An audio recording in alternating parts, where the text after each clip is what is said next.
Good afternoon. If the room would please come to order. Guests, kindly take your seats. Thank you. So good afternoon. In today's online world, your name, birth date, and mother's maiden name are often used to verify your identity. But in the wake of massive data breaches at Sony and Epsilon, we are now painfully more aware that this very same information can be used just as easily to falsify your identity. The time has come for Congress to take action. And the chair now recognizes herself for an opening statement. With nearly 1.5 billion credit cards now in use in the United States and more Americans banking and shopping online, cyber thieves have a treasure chest of opportunities today to get rich quick. Why crack a vault when you can hack a network? The Federal Trade Commission estimates that nearly 9 million Americans fall victim to identity theft every year, costing consumers and businesses billions of dollars annually, and those numbers are growing steadily and alarmingly. In recent years, sophisticated and carefully orchestrated cyber attacks designed to obtain personal information about consumers, especially when it comes to their credit cards, have become one of the fastest growing criminal enterprises here in the U.S. as well as across the world. Just last month, the Justice Department shut down a cyber crime ring believed to be based in Russia, which was responsible for the online theft of up to $100 million. The boldness of these attacks and the threat they present to unsuspecting Americans was underscored recently by massive data breaches at Epsilon and Sony. In some ways, Sony has become ground zero in the war to protect consumers' online information. The initial attacks on Sony's PlayStation network and online entertainment services, which put some 100 million customer accounts at risk, were quickly followed by still more attacks at other Sony divisions and subsidiaries. Since then, the company, to its credit, has taken some very aggressive steps to prevent future cyber attacks, such as installing new firewalls, enhancing data protection, and enhancing their encryption capabilities, expanding automated software monitoring, and hiring a new chief information security officer. These are all important new safeguards, but with millions of American consumers in harm's way, why weren't these safety protocols already in place? For me, one of the most troubling issues is how long it took Sony to notify consumers, and the way in which the company did it, by posting an announcement on its blog. In effect, Sony put the burden on consumers to search for information instead of providing it to them directly.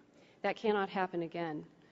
While I remain critical of Sony's initial handling of these data breaches, as well as its decision not to testify at our last hearing, and that goes for Epsilon as well, it's clear that since then the company has been systematically targeted by hackers and cyber thieves who are constantly probing Sony's security systems for weaknesses and opportunities to infiltrate its networks. So today I'm not here to point fingers. Instead, let's point the way, a better, smarter way to protect American consumers online. As I have said, you shouldn't have to cross your fingers and whisper a prayer whenever you type in a credit card number on your computer and hit enter. E-commerce is a vital and growing part of our economy. We should take steps to embrace and protect it, and that starts with robust cybersecurity. As chairman of the subcommittee, I believe the lessons learned from the Sony and Epsilon experiences can be instructive. How did these breaches occur? What steps are being taken to prevent future breaches? What's being done to mitigate the effects of these breaches? And what policies should be in place to better protect American consumers in the future?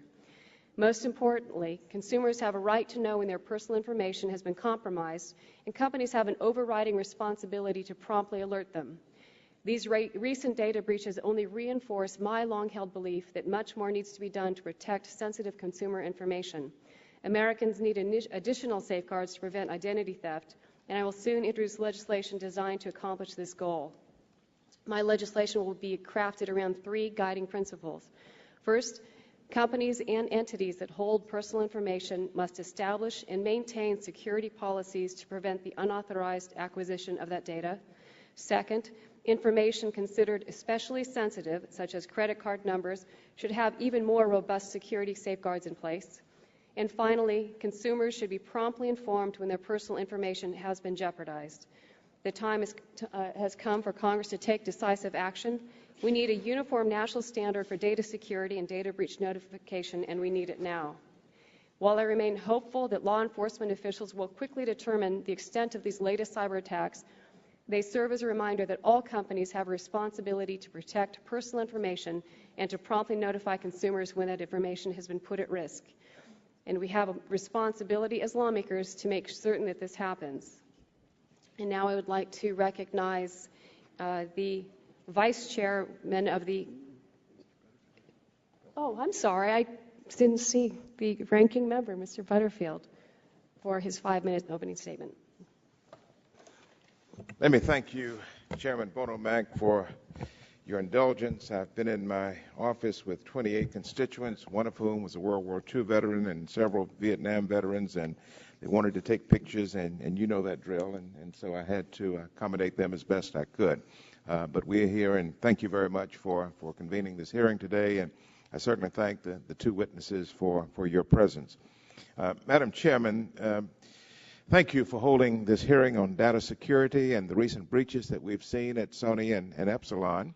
Last month, well over 100 million consumer records have been compromised as a result of those breaches, including full names, email and mailing addresses, the passwords, and maybe even credit card numbers. Those two major breaches illustrate that no company is safe from attack and that we must always operate at a heightened level of security and vigilance. No company wants its data compromised, and Sony and Epsilon is certainly no exception. Sony was victim to hackers who stole nearly 100 million consumer records, and it took engineers several days to realize that there was an intrusion. During that time, hackers had full access to Sony's servers. The breach that occurred at Epsilon was very large and involved the names and email addresses of about 50 of Epsilon's clients, with conservative estimates of 60 million records stolen. Luckily, no critically sensitive information was stolen, but it easily could have. It is important that businesses do all they can do to protect consumers from having their information fall into the wrong hands. For many Americans, shopping, paying bills, and refilling prescriptions, and communicating with friends and family, and even playing games are all done online. As people share more and more information online, the potential for personally identifiable information to be compromised increases exponentially. Names, physical addresses, dates of birth, social security numbers, and credit card numbers are just a few of the types of information that hackers are able to access and exploit. While 46 states have laws requiring consumer notification when a breach occurs, there's currently no federal standard to address this. Moreover, there is no federal law requiring companies that hold PII to have reasonable safeguards in place to protect this information. Without a federal standard, I am concerned that American consumers remain largely exposed online. And during the 109th Congress and subsequent Congresses, members of this committee worked in a bipartisan fashion to develop the Data Accountability and Trust Act to address the issue of data security. The data bill, DATA bill, of the 111th Congress by my friend and former chairman of the subcommittee, Mr. Rush from Illinois, would have required entities holding data containing personal information to adopt reasonable and appropriate security measures to safeguard it, and in the event of a breach, to notify affected individuals. The data bill passed the House and the 111th Congress, but our friends in the Senate did not act. The data bill is a good foundation to improve the security of e-commerce, something that is good for consumers and good for business. It would give American consumers more peace of mind about online transactions and make them more likely to continue and expand their use of online services. And so, Madam Chairman, we have learned a lot from the breaches at Sony and Epsilon, and I expect to learn more today from our two witnesses. I want you to know that I stand ready to work with you and our colleagues to pass a strong, bipartisan data security bill like the data bill that we saw in the last session. I thank today's witnesses for their testimony. Look forward to each of you. Thank you very much. I yield back. Thank the gentleman. Chairman Upton yielded his 5 minutes for an opening statement to me in accordance with committee rules, and as his designee, I now recognize Ms. Blackburn for 2 minutes. Thank you, Madam Chairman. I will submit my full statement. A couple of comments. I think that the Sony and the Epsilon breaches raise a lot of questions with our constituents. What they're asking us is, number one, how do you minimize identity theft? Number two, they want proper notifications from the vendors that they are doing business with. And number three, they want to see better coordination with law enforcement. They feel as if this is missing, and I know that as we address this, what we're going to have to look at is better government coordination, incentives for industry cooperation in this issue, stricter penalty deterrence against hackers, and a flexible framework for risk assessment and breach alerts. As we do this, I hope that we will continue to look at the threat of digital protection of intellectual property.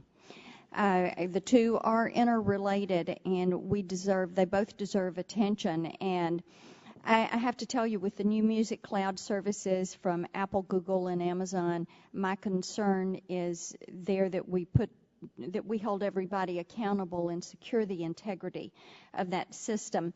I do want to highlight that on the issue of illegal downloads and file sharing, my home state of Tennessee has just passed and signed into law a bill that puts in place penalties for this. They have made this a crime in our state, and I'm glad they did it, because losing content to the rogue websites not only becomes an issue for the entertainment industry, but it exposes consumers to viruses, dangerous products, and increases the likelihood of data theft. So I thank you all for being here, and I yield back my time. I thank the gentlelady, and the chair recognizes Mr. Stearns for 2 minutes. Thank you, Madam Chair. I think it's mentioned by the chairwoman, the FTC recently reported 9 million Americans have fallen victims to identity theft.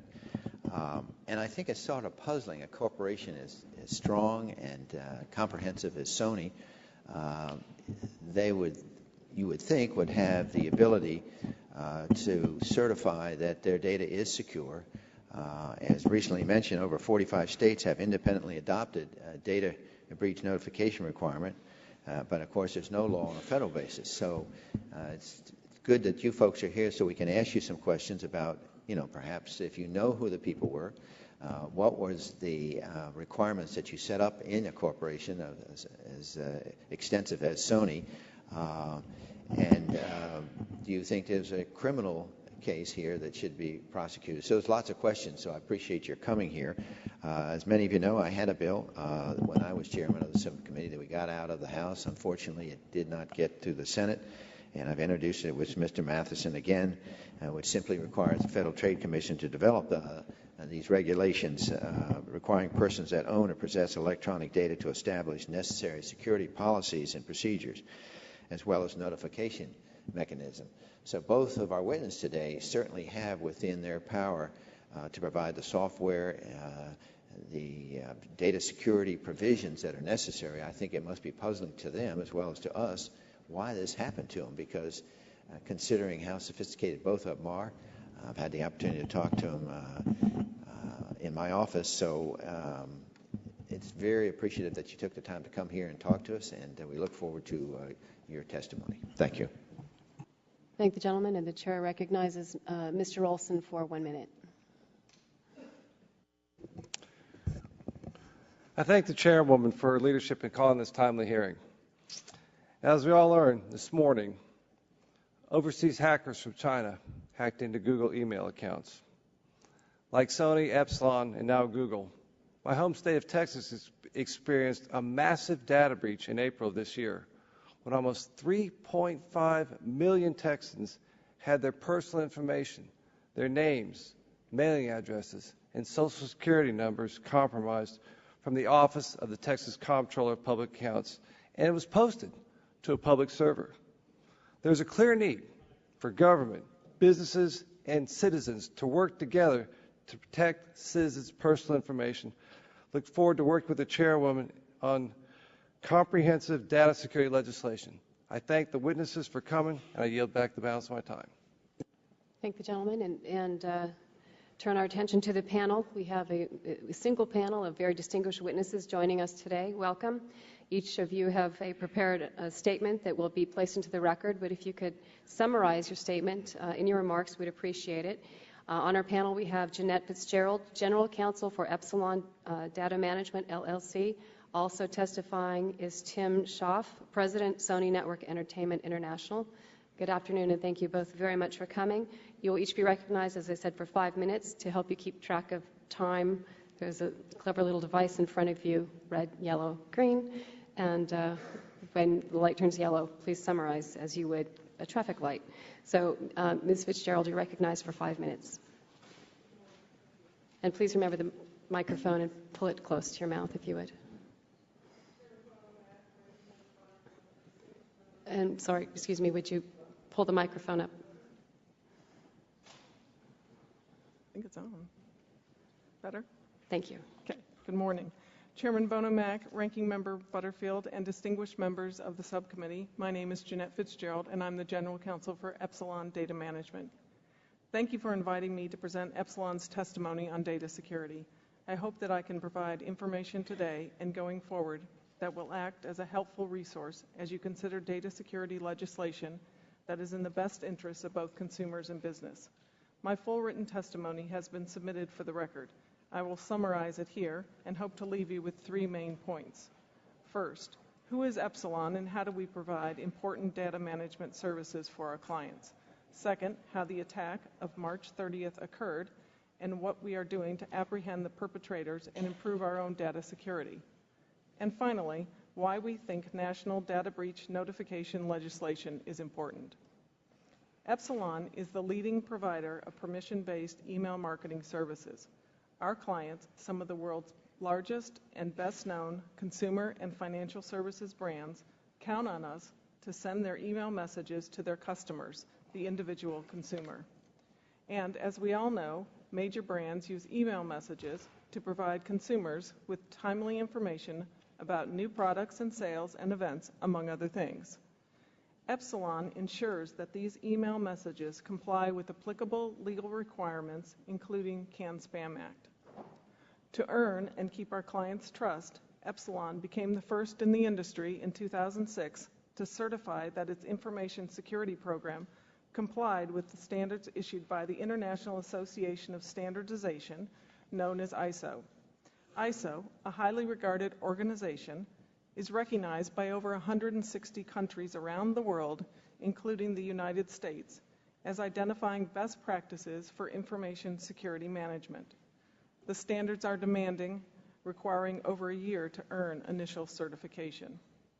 We are proud that Epsilon led the industry and that we have achieved yearly recertification, which requires proof that the company is improving its security program each year.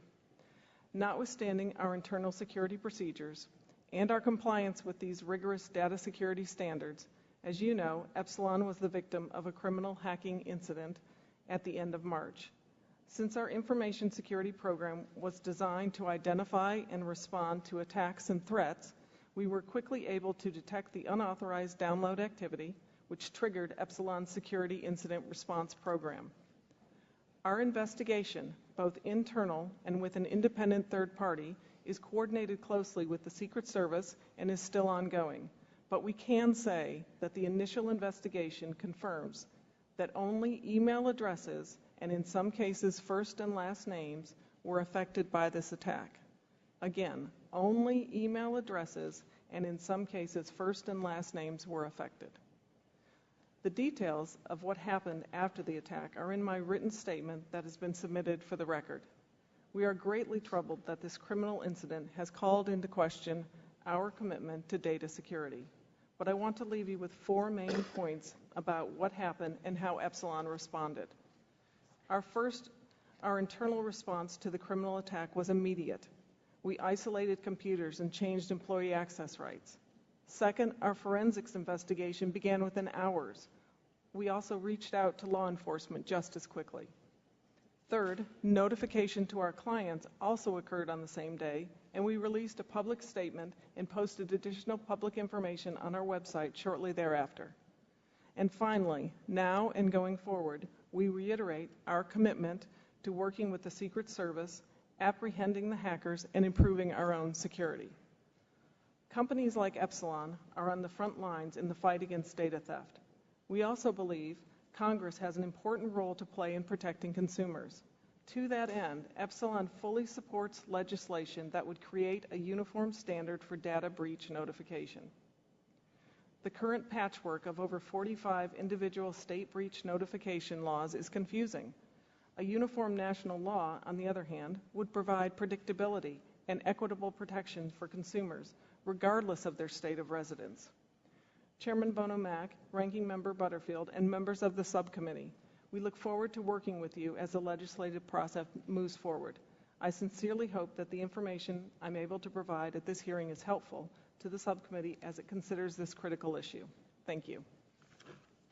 Thank you, Ms. Fitzgerald. And Mr. Schaaf, you're recognized for 5 minutes. Thank you. Chairman Bono Mack, Ranking Member Butterfield, and other distinguished members of the subcommittee, thank you for providing Sony with this opportunity to testify on cybercrime and data security. My name is Tim Schaaf, and I'm president of Sony Network Entertainment International, a subsidiary of Sony Corporation based in California, where we employ approximately 700 people in 5 offices around the state. I'm chiefly responsible for the business and technical aspects of Sony's PlayStation Network and Curiosity, an online service that allows consumers to access movies, television shows, music, and video games. Sony Network Entertainment, Sony Online Entertainment, another subsidiary of Sony's, and millions of our customers were recently the victims of an increasingly common digital age crime, a cyber attack. Indeed, we've been reminded in recent days of the fact that no one is immune from the threat of cyber attack. Businesses, government entities, public institutions, and individuals can all become victims. The attack on us was, we believe, unprecedented in its size and scope. Initially, Anonymous, the underground group associated with last year's WikiLeaks-related cyber attacks, openly called for and carried out massive denial-of-service attacks against numerous Sony Internet sites in retaliation for Sony bringing action in federal court to protect its intellectual property. During or shortly after those attacks, one or more highly skilled hackers infiltrated the servers of the PlayStation Network and Sony Online Entertainment.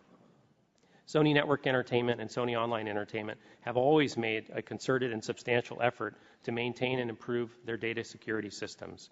We hired a well-respected and experienced cybersecurity firm to enhance our defenses against the denial-of-service attacks threatened by Anonymous, but unfortunately, no entity can foresee every potential cybersecurity threat.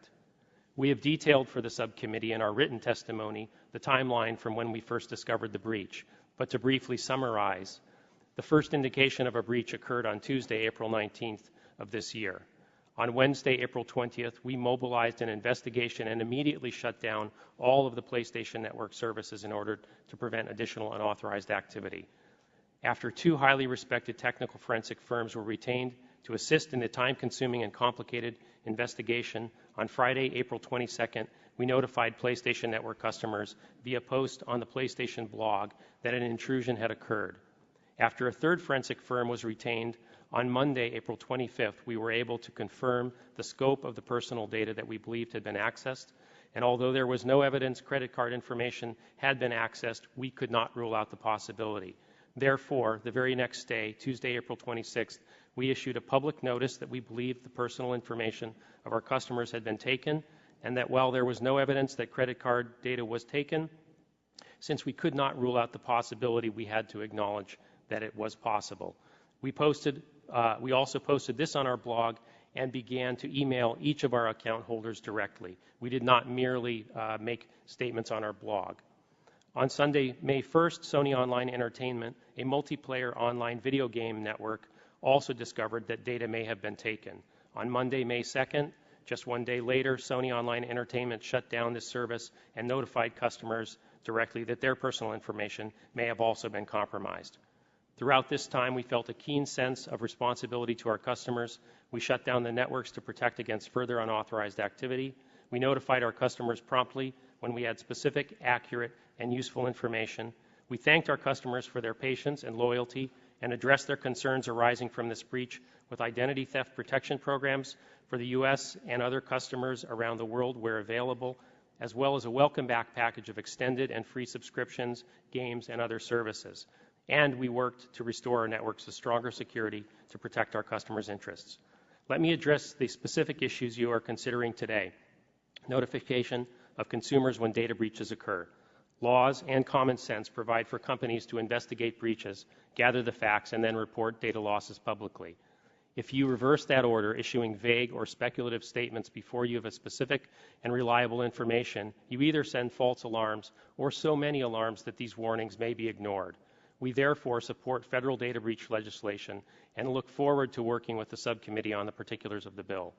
One final point.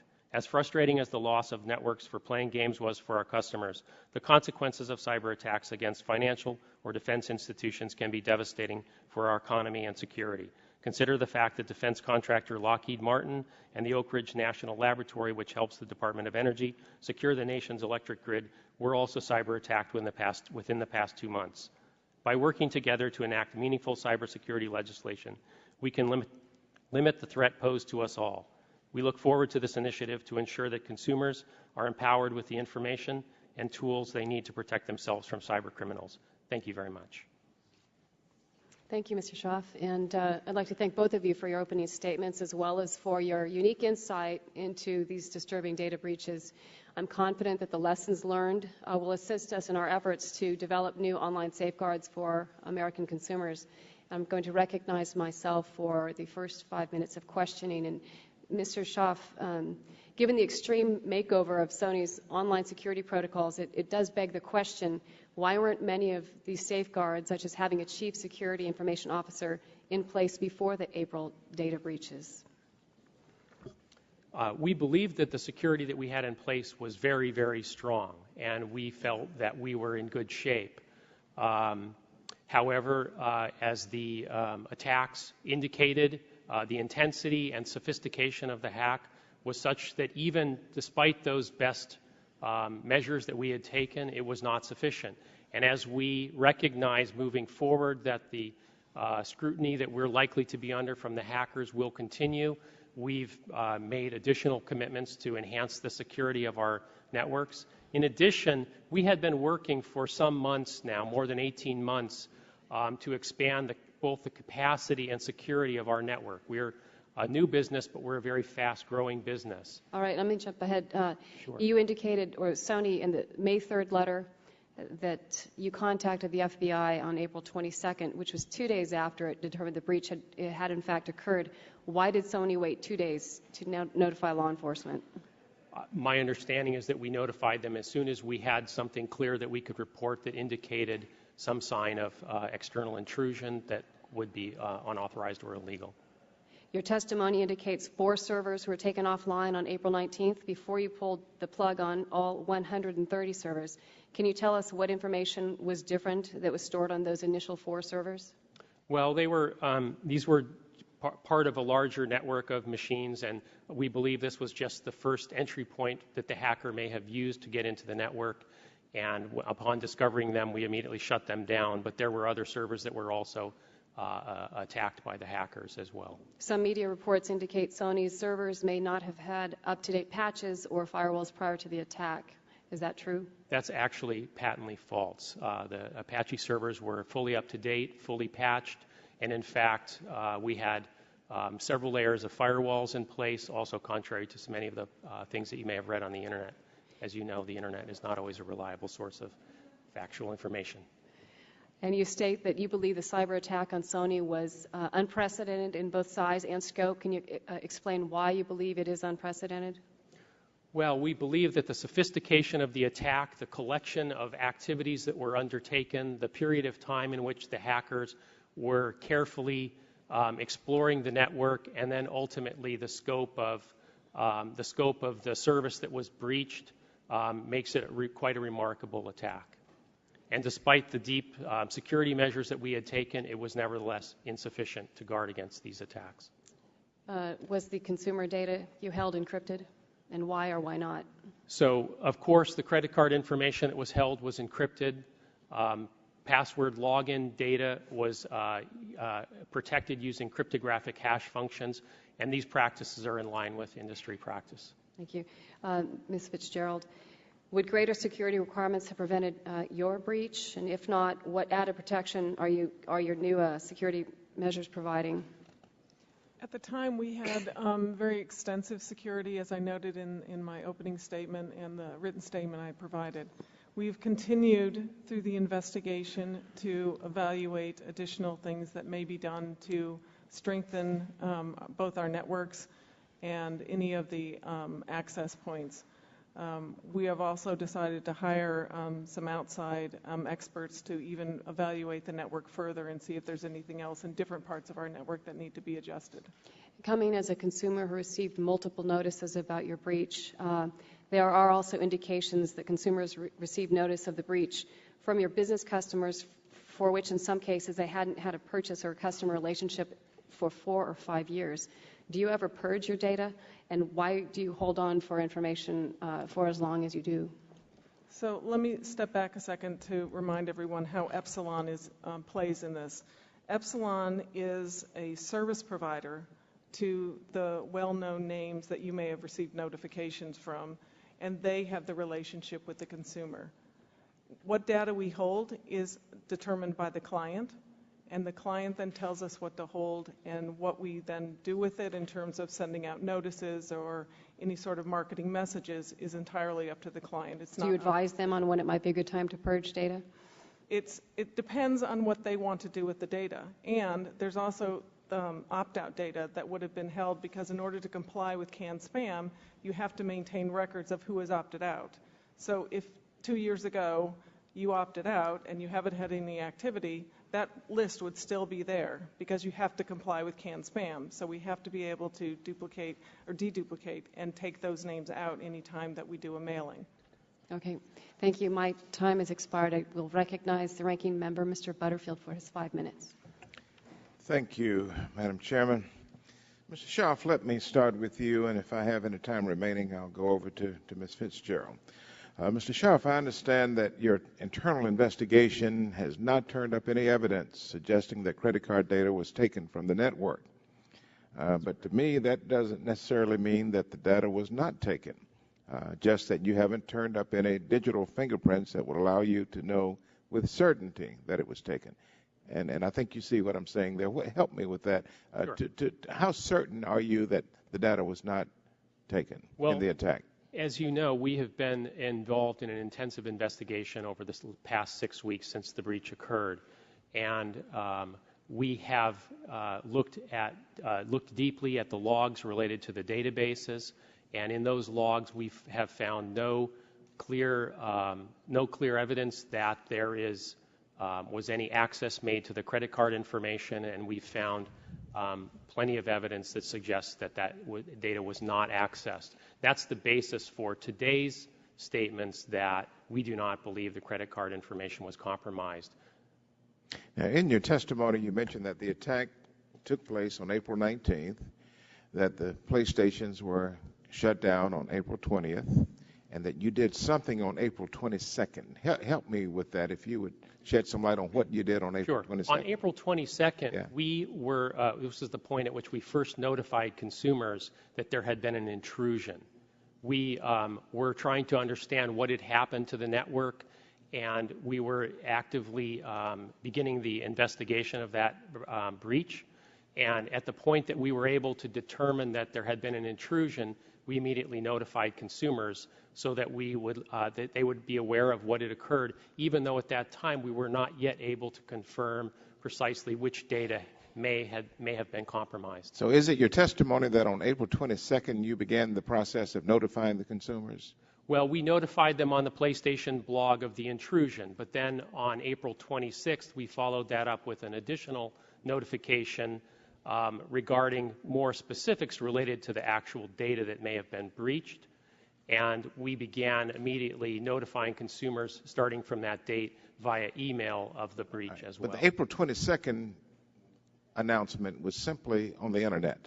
It was posted on the blog. PlayStation blog. The PlayStation blog is one of the most active and popular blogs on the web. It's currently ranked about number 20, just behind the the White House blog. So it's a very, very expected place for our consumers to look for information. Do you have any way of knowing how many consumers actually read the statement?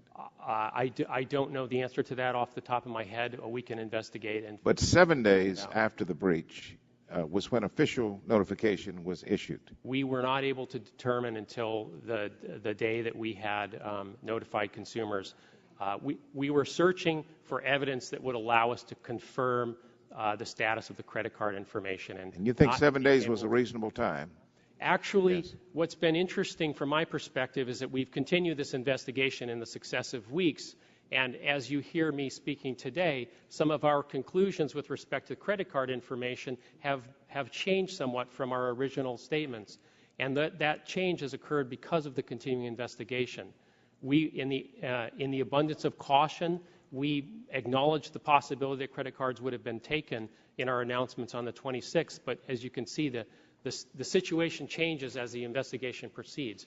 And we felt it would have been irresponsible if we had notified consumers earlier with partial or incomplete information. But you have, based on your experience here, made some corrections and some adjustments in the credit card data that you collect. We have been working to increase the security of the entire network, and additional controls related to credit card data have also been put in place, yes. And how do these measures compare to those for the other types of personal information that you have, the credit card data versus the other information? Yes, excuse me. Yeah. The credit card information is the most highly protected and guarded information. It's all encrypted, and so even if it's taken, it's not likely to be useful to the hacker. Is it true that user passwords were hashed and not encrypted? Is that true? That's true. It is true that they were hashed using cryptographic hash functions. That's an industry practice which is very standard. It's not an unusual practice at all. Industry standard. Well, why don't you use any type of encryption in your procedures? It is a form of protection that's very, very closely related to encryption, and I'm not an expert in cryptography, so I'm not sure that I could answer the question in a more detailed manner. What is irreversible encryption? Irreversible encryption is my understanding of the definition of a cryptographic hash. I'm sorry, this is quite technical. Ms. Fitzgerald, your testimony states that Epsilon's internal investigation revealed that the login credentials of the employee who reported unusual and suspicious download activity had been compromised. And in layman's terms, I suppose, I assume this means that the employee's credentials had been hijacked and used by a hacker to carry out the intrusion into your network and to steal consumers' email addresses. Can you please tell me a little bit more about what that means, that the employee's login credentials were compromised? Well, what we had understood during the investigation is that the credentials were somehow used based on the logs, though not necessarily by that person, to actually download that information. That's why we then immediately, our system kicked into place, and immediately we saw that there was improper downloads, and so our security system kicked in, and then we knew that there was a problem, and we shut their access down, and anybody else who had credentials at that level, and took that computer off the system. Thank you. My time has expired. I thank the gentleman and recognize the gentleman from Florida, Mr. Stearns, for 5 minutes. Thank you, Madam Chair. Let me be sure I understand, Ms. Schaefer, exactly what was taken. As I understanding is emails were taken and the name of the people whose email was taken. Is that correct? I'm sorry, was that to me? Yes. I'm sorry. What was actually taken, as I understand it, email is addresses, emails, and in some cases first and last names. Okay, and that was all? Yes. And you said that you've notified all 50 to 75 customers. Is that correct? There were about 50 customers of ours, clients, that were affected, and we notified them. Would you provide the committee the complete list of those? The names of those clients are subject to agreements that we have with them, and we're supposed to keep those confidential. So you cannot provide us? So we notified them promptly so they could... No, I know you notified, but you cannot provide the committee with these names? Is that what you're saying today? Not at this point, no. Now, I have in our material that some of these people are J.P. Morgan, Chase, Capital One, Citibank, Best Buy, Verizon, Target, Home Shopping Network, and Verizon. Is that part of the 50 to 75? I recognize most of those names as being ones that sent out notifications. They are people that have huge number of people. So the impact of this 50 to 75, we cannot even comprehend how many Verizon has.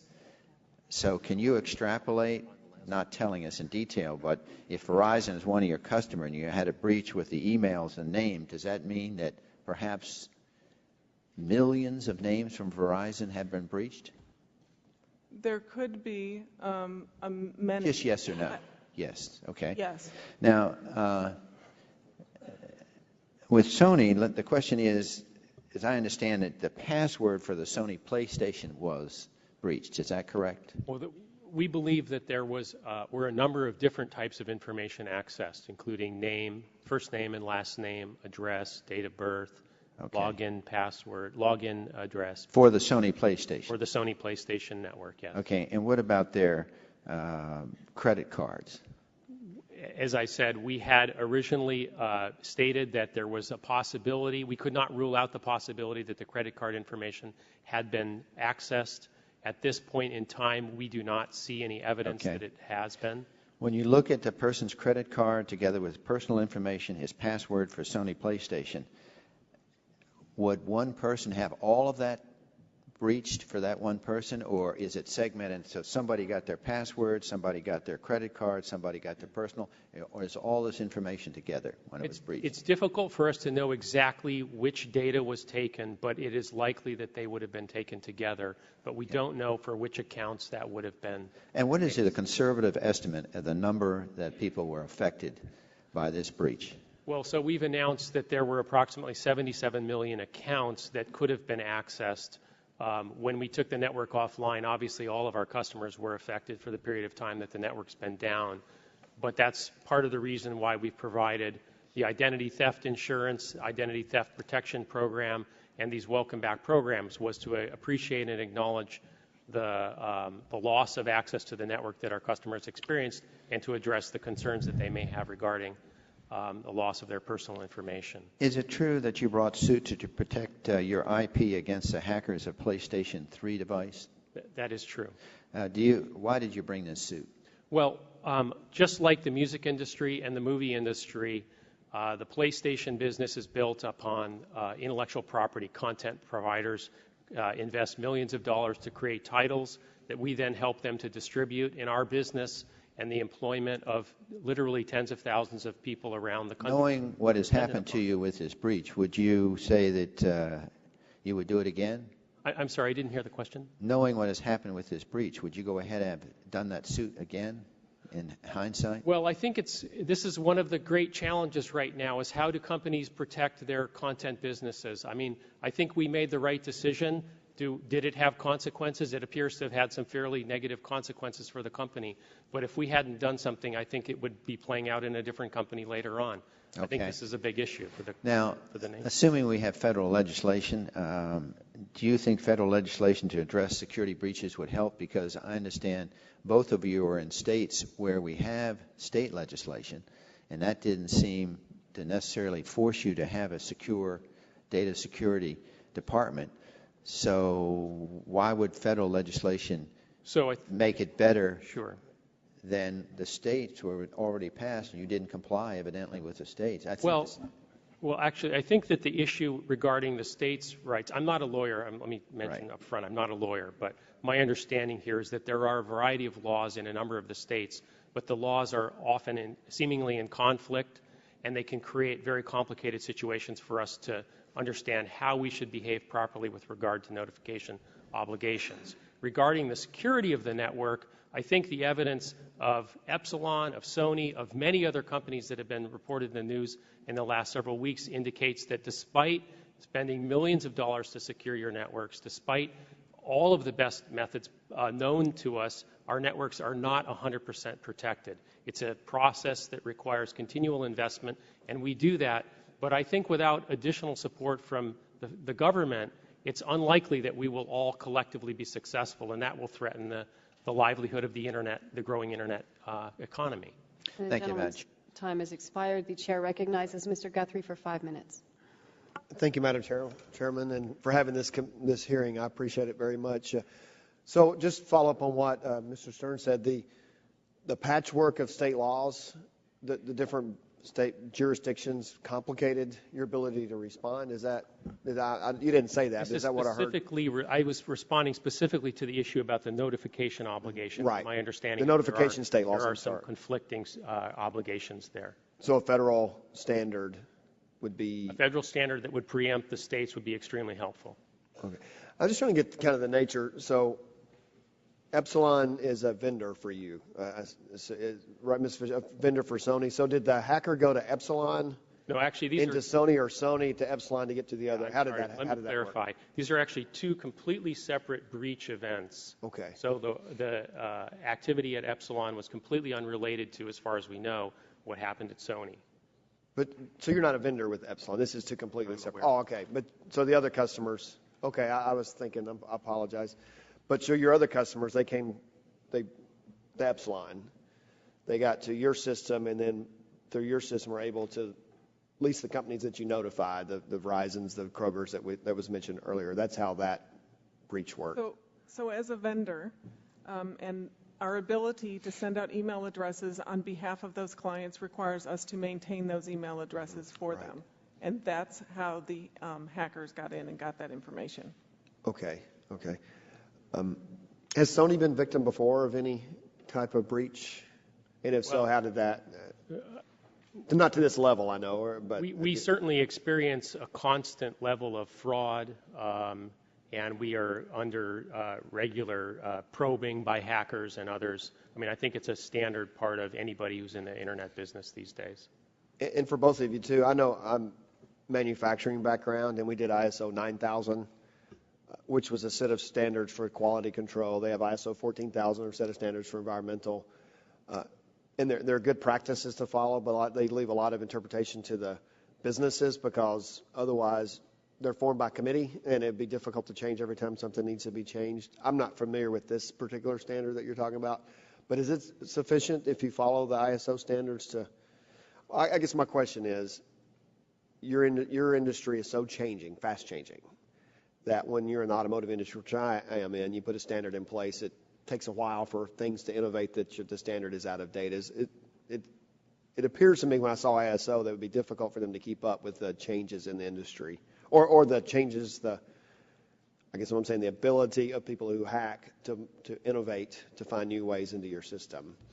So is it sufficient? I guess ISO being certified sufficient, you think, to... We don't use the ISO as the only thing we do. We have lots of audits by our clients. We have SAS 70 audits we have to do. And then, frankly, we have our own security program where we're continually trying to upgrade our systems and to make sure that we make things as tight as we can. But the hackers are very sophisticated. This wasn't some guy in a garage just coming after us. These are sophisticated guys, and I've talked to the Secret Service enough times now to know that we're not the only one, and that they're working with the FBI, and there's a concerted effort to go after these guys. Yeah, I would concur. I mean, I think these guidelines and standards are important for the industry to move forward, but they are far from sufficient. And if they had been sufficient, Epsilon wouldn't be here. And I think that we are all under attack, and without additional measures to be taken and without kind of constant renewal of our practices, it's not going to be sufficient to fight the latest attacks. Okay, thank you.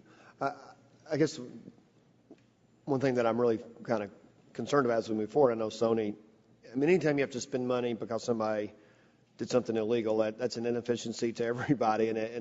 But the 2 or 3 store small business in Kentucky that maintains their clients' files, and just having the resources to be able to respond, and that's what, to protect their clients, to protect their customers.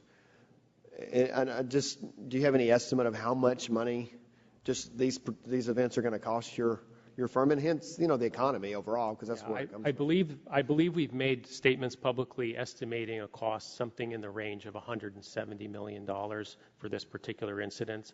And obviously, as you note, for smaller businesses, number one, the ability to secure their networks as effectively is less because of the economics of that.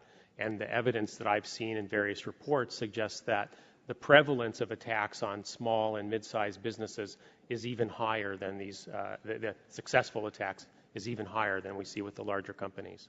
It's a scary situation. Well, thank you. I'm out of time, so I yield back to the chairwoman. I think the gentleman and the chair notes that we are being called to the floor for votes. My intention is to try to get through 2 more member questioning 5-minute segments before we recess. So the chair now recognizes Mr. Olson for 5 minutes. I thank the chairwoman, and again, I thank the witnesses for coming and giving us your expertise, your time today. And as I stated in my opening statement, my home state of Texas experienced a serious and troubling data breach earlier this year. Names, addresses, social security numbers, and in some cases, birth dates and driver's license numbers of state retirees and unemployment beneficiaries were posted unencrypted on a public server. In response, our state attorney general and the FBI have launched a criminal investigation into this data breach. Unfortunately, these kind of breaches are happening more frequently, and they cost businesses tens of billions of dollars annually. The Federal Trade Commission estimates that 9 million individuals in the United States have their identities stolen every year. This is the equivalent of approximately 17 identities stolen every minute. That means that during the course of this hearing, if all of my colleagues and I take up our full 5 minutes, 85 IDs across this country will have been stolen. In response to the Texas data breach, the Comptroller of Public Accounts launched a website called Texas Safeguard, which was created as a tool for Texans to receive up-to-date information about the breach, along with recommended security steps to take. And of note, they actually put a toll-free number up for folks to call, and the Comptroller is offering credit monitoring at no charge. There's also a frequently asked questions page which outlines 6 steps people can take to protect themselves. But this burden is placed upon these victims of this breach, and they've got to spend their own time enrolling credit monitoring, placing fraud alerts on their credit lines, credit files, requesting credit reports, and so on and so on and so on. Ms. Fitzgerald and Mr. Schaaf, given the breaches your companies have experienced and all the heartache and lost revenue, all the upset customers, all the resources you had to expend to determine how these breaches occurred, I don't want to put words in your mouth, but you do think that there's a clear need for a comprehensive federal data breach and notification law, one that will create a uniform standard and preempt the current patchwork of state laws. Yay, nay? I do believe that it would be great if we had a federal data breach notification law that did preempt all of the state laws, so it would be straightforward and companies would know exactly what they needed to take care of and who they needed to notify and when they needed to notify. Mr. Schaaf? Sony is also very supportive of such legislation, and we would be very happy to participate and help in the formation of that legislation. Great, thank you. And Mrs. Fitzgerald, this is just for you, but why did you choose to contact law enforcement, the FBI and the Secret Service, as soon as you became aware of the incident? I mean, is this a typical response for Epsilon to get the law enforcement involved when a breach occurs when you don't necessarily know the extent of it? Well, we knew pretty quickly that there had been some data that had been downloaded and taken by somebody who wasn't authorized, and therefore it was a criminal act in our mind. And so we went to look for law enforcement, the right ones, to help us go after the bad guys. Okay, and for you, Mr. Schaaf, I know you and PlayStation had one heck of an April. But why did you conclude that notifying PlayStation Network customers via the PlayStation blog was, as you stated, one of the best, fastest, and most direct means of communicating with customers? In the years that PlayStation has been in business, we have managed this blog, and it has become a very, very popular source of information for our customers about new game titles and all kinds of information related to PlayStation. And we know that it's a good way to get a message out to customers quickly. Of course, that wasn't the only way we communicated with our customers. We did follow up with public announcements through other channels, as well as direct email to the consumers following the breach. Okay, one final question about sort of how you're prepared for this. I mean, I know, Mrs. Fitzgerald, for your testimony, Epsilon had had reactive plans in place ready to go if some sort of breach happened, and I assume that's the same for Sony. Absolutely. But, I mean, is there a specific entity within both of your companies that's proactive? I mean, somebody you've got in your company that sort of looks at your security systems and tries to penetrate it, tries to find the weaknesses? I mean, sort of a proactive approach instead of reacting to a breach, preventing a breach by recognizing weaknesses within the company? I mean, a successful approach to security involves both proactive as well as reactive approaches, and we definitely have those kinds of resources in place in my company and in Sony Corporation as a whole. That's an important part of our process. And I would agree with that also. Epsilon has that. Okay, I see I'm down to 16 seconds. I thank the witnesses again for your time, and at the risk of getting crosswise with the chairwoman and Mr. Sturz left, but go Mavericks. Thank you. Chair recognizes Mr. Harper for 5 minutes. Thank you, Madam Chair. I would ask you, Mr. Schaaf, why did it take Sony approximately 7 days to notify customers that their personal data had been compromised? Well, the basic essence here was to find the right balance between notifying customers as soon as we had some sense that something had gone wrong, but not being irresponsible in that notification and creating undue stress or concern within the customer base.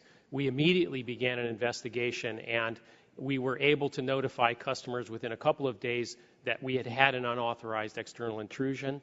But it took us several more days to be able to clearly discern what information had been taken. And even at that point, we were not able to rule out the possibility that credit card information had been taken. Nevertheless, we went ahead and made a public statement regarding those losses, the potential of those losses. All right. I just want to be clear. So how long was it before any customers got notification? It was we first discovered unusual activity on the 19th. We shut down the network on the 20th of April, and we notified consumers on the 22nd of April.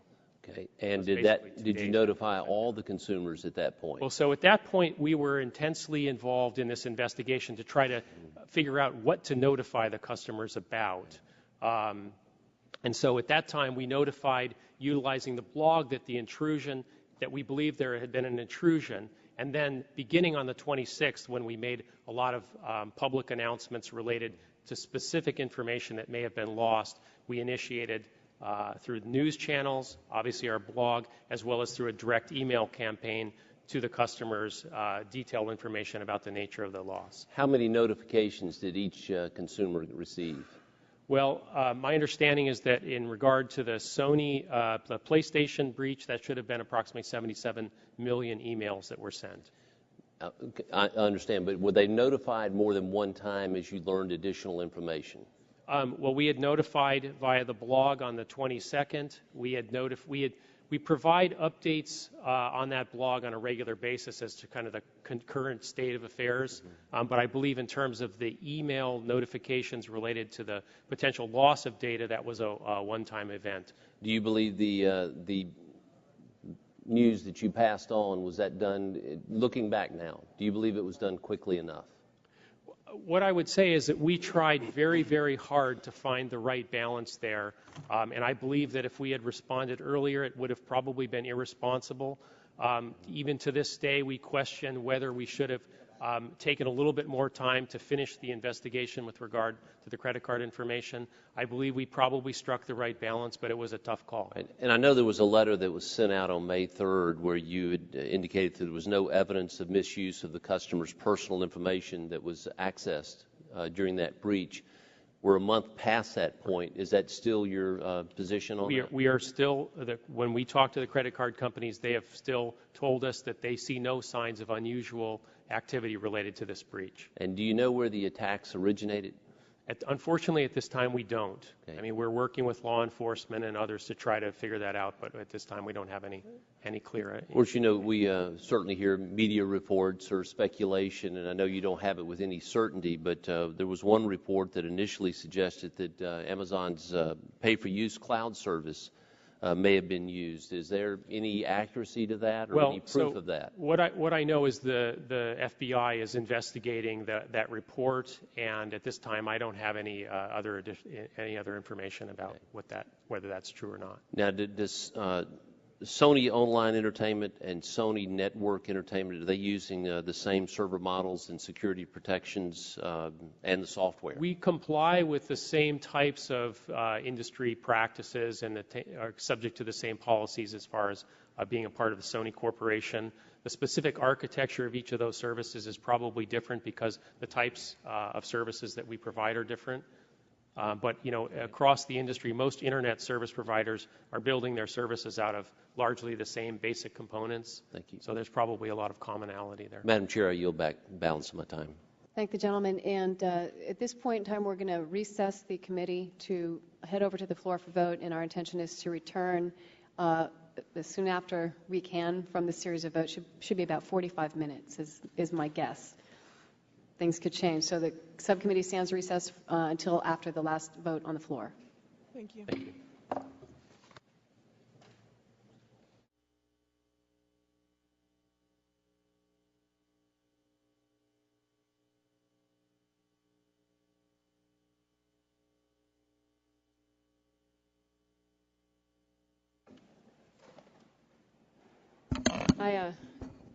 The subcommittee will reconvene and come to order, obviously.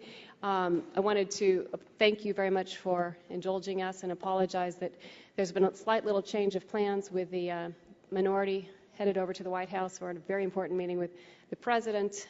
We've agreed that we would conclude questions. But before I do that, I'd like to offer the two of you the opportunity to give us any final thoughts you might have and any recommendations for legislation as we move forward in the process here. So I'll recognize each of you for 5 minutes to do that. And you don't have to take the full 5 minutes if you'd like, but the time is yours if you would like it. Thank you. Honestly, as we've thought about this, we would greatly appreciate the opportunity to work with you and your staff and any members of your subcommittee to create a national data breach notification standard. The details within it would have to be worked out as we think through what would be all the ramifications. And I think clearly I would not be the only one with experience, but we would love to work with that on you. Bischoff? Thank you. I want to thank you again for the opportunity to come and speak today, and especially thank you for all the work you've done related to intellectual property protection. This is a really critical part of the work we're trying to do to build and grow our business. As you heard in our testimony today and in the private session where we shared more technical details regarding the breach yesterday, despite taking what we believe to be extremely appropriate and substantial steps to build a safe and protected network, hackers were able to get into the network. The thing that's frightening about this is that it's easy to focus on Sony and look at the things that we might be able to do in the future to strengthen our network. But the reality is, because we are all building our networks out of the same basic ingredients, if there's a weakness in the way that we've built things, chances are the weaknesses may lie in the components that we rely on from the variety of vendors that we all build our products out of. And I think that we're working together as industry to try to strengthen our processes and our practices and our technologies. But I think the conclusion that I would leave you with today is that without further assistance from the government, I think that we're all going to have a world of hurt in this internet economy, and we really would appreciate and request your assistance. And regarding the specific legislation, we are also extremely supportive of this and would welcome the opportunity to contribute and speak to you further regarding its development. Thank you. Well, I thank you both very much. And Mr. Schaaf, I'd also like to address a comment earlier about the question of would you or would you not file suit again to protect our intellectual property, and I wanted to commend you on your answer. And I'm glad that you did it then. And, too often people are afraid of being hacked and the retribution because of the decisions you make. It can be a lonely place. Well, I want to applaud you for that. And again, I thank you both very much for the spirit with which you came before us today and the spirit of cooperation. I think the committee is very excited about the opportunity to work with you and craft good legislation. So we have a unique opportunity now as a subcommittee to make certain that in the future cyber attacks on American consumers will never again be a silent crime. So at this point, I'd like to remind all members they have 10 business days to submit questions for the record, and I ask witnesses to please respond promptly to any questions they receive. And the hearing is now adjourned. Thank you very much. Thank you very much.